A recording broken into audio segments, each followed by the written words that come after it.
বন্ধুরা আগামীকাল অর্থাৎ 16 মার্চ বিকেল 3টের সময় নির্বাচন কমিশন 2024 সালের লোকসভা নির্বাচনের তারিখ ঘোষণা করবে, সেটা আপনারা প্রত্যেকেই শুনেছেন।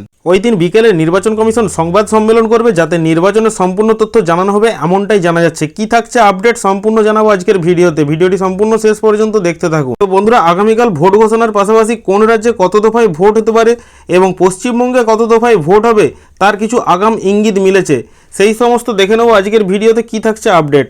সূত্রের খবর অনুযায়ী পশ্চিমবঙ্গ, উত্তরপ্রদেশ ও বিহারে 6 থেকে 7 দফায় নির্বাচন হতে পারে, এমনটাই জানা যাচ্ছে।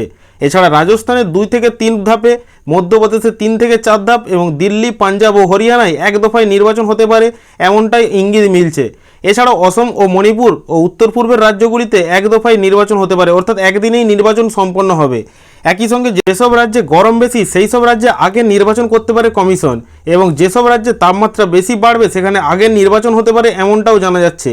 তামিলনাড়ু, অন্ধ্রপ্রদেশ, ওড়িশা ও তেলেঙ্গানা সহ রাজ্যে এর আগে ভোট হয়ে যেতে পারে। নির্বাচন কমিশন কি বলছে এই বিষয়ে সেটা জানাবো।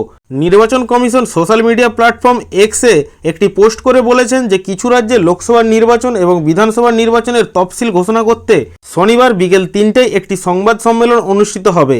এর পাশাপাশি নির্বাচন কমিশন জানিয়েছে যে এর লাইভ স্ট্রিমিং সমস্ত সোশ্যাল মিডিয়া প্ল্যাটফর্মে করা হবে।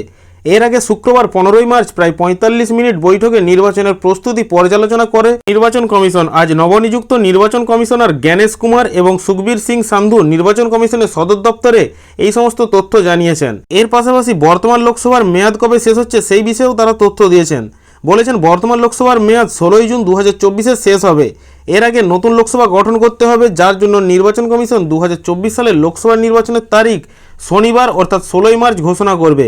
যদি আমরা গত লোকসভা নির্বাচন 2019 সম্পর্কে কথা বলি, তাহলে তার তারিখ নির্বাচন কমিশন 10 মার্চ ঘোষণা করেছিল, যা 7টি ধাপে পরিচালিত হয়েছিল, যেখানে 23 মে ফল প্রকাশ করা হয়।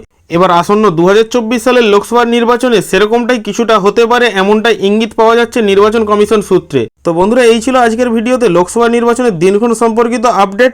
আপনারা কোন লোকসভা কেন্দ্র থেকে ভিডিওটি দেখছেন তা ভিডিওর কমেন্ট বক্সে অবশ্যই জানাবেন। ভিডিও ভালো লাগলে লাইক, শেয়ার, কমেন্টের পাশাপাশি চ্যানেলটিকে সাবস্ক্রাইব করে পাশে থাকা অল অপশনটি ক্লিক করে রাখবেন। ভিডিও সম্পূর্ণ শেষ পর্যন্ত দেখার জন্য অসংখ্য ধন্যবাদ।